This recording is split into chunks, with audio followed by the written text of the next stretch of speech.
যারা ঐক্য বিরোধী কথা বলবে তারা বিএনপি জাতীয়তাবাদের শত্রু, এই কথা বলেন বিএনপির কেন্দ্রীয় নেতা সাবেক এমপি বীর মুক্তিযোদ্ধা সিরাজুল ইসলাম সর্দার।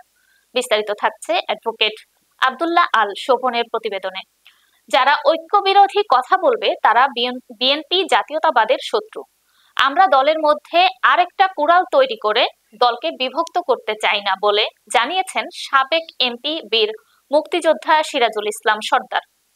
বুধবার সন্ধ্যায় ঈশ্বরদীর আওতাপাড়া হাটে তারেক রহমানের রাষ্ট্র কাঠামো ৩১ দফার লিফলেট বিতরণের সময় শাহপুর ইউনিয়ন বিএনপি আয়োজিত এক পথসভায় প্রধান অতিথির বক্তব্যে তিনি এসব কথা বলেন।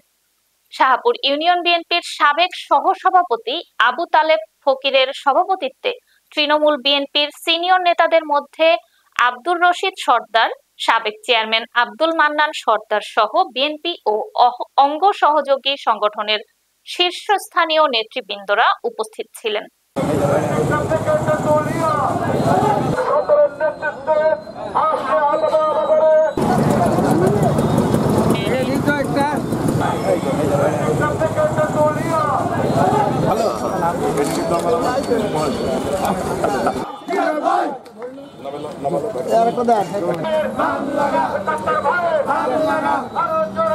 রাষ্ট্র কাঠামো কিভাবে তৈরি হবে, সাংবিধানিক শিশু আমরা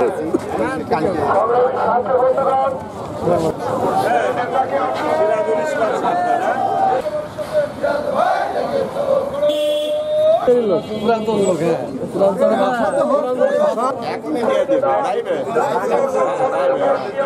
সালে ওয়াসিম মেম্বার 1991 সালে নির্বাচনে আমি এই শাহপুরে উল্লেখযোগ্য ভোট পেয়েছিলাম 3 জন ক্যান্ডিডেটের মধ্যে।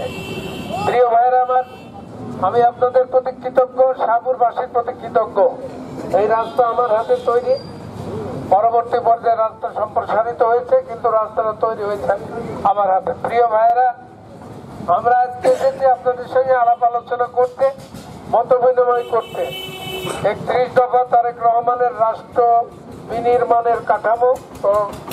সুতরাং এই কাঠামোকে সামনে রেখে আগামী দিনে বিএনপি ক্ষমতায় গেলে কি করবে এই 31 দফার মধ্যে উল্লেখ করা আছে।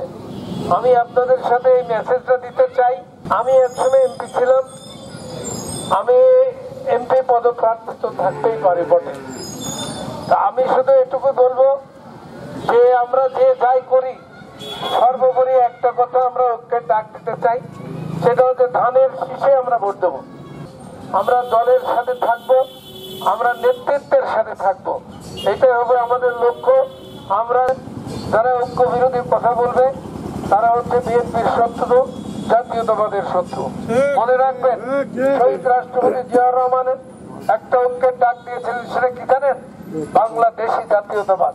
সেখানে হিন্দু, মুসলমান, বৌদ্ধ, খ্রিস্টান, বাঙালি, অবাঙালি, মারমা, চাকমা, সাদা কালো, যত গোত্র, যত বর্ণ, যত ধর্মই থাক, ঐক্যবদ্ধ করে মহানবী রাসূল করিম হযরত মুহাম্মদ সাল্লাল্লাহু আলাইহি ওয়াসাল্লামের মদিনা সনদের আলোকে তিনি বাংলাদেশি জাতীয়তাবাদের প্রবর্তন করেছেন। শহীদ রাষ্ট্রপতি জিয়াউর রহমানের এবং মহানবী রাসূল করিম হযরত মুহাম্মদ সাল্লাল্লাহু আলাইহি ওয়াসাল্লামের মদিনা সনদের আলোকে আমরা বলতে চাই, বাংলাদেশিদের বাংলাদেশ বহিঃশত্রুতার আক্রান্ত হলে প্রতিটি বাংলাদেশের কর্তব্য বাংলাদেশকে রক্ষা করা। এখানে কোনো ভাষার লোক নাই, এখানে কোনো বর্ণের নয়, এখানে কোনো ধর্মের নয়, এখানে কোনো গোত্রের নয়। আমরা সব ঐক্যবদ্ধ হয়ে মিলেমিশে বাংলাদেশি জাতীয়তাবাদের ভিত্তিতে আমরা সবাই বাংলাদেশি, আমরা এই দেশকে রক্ষা করব।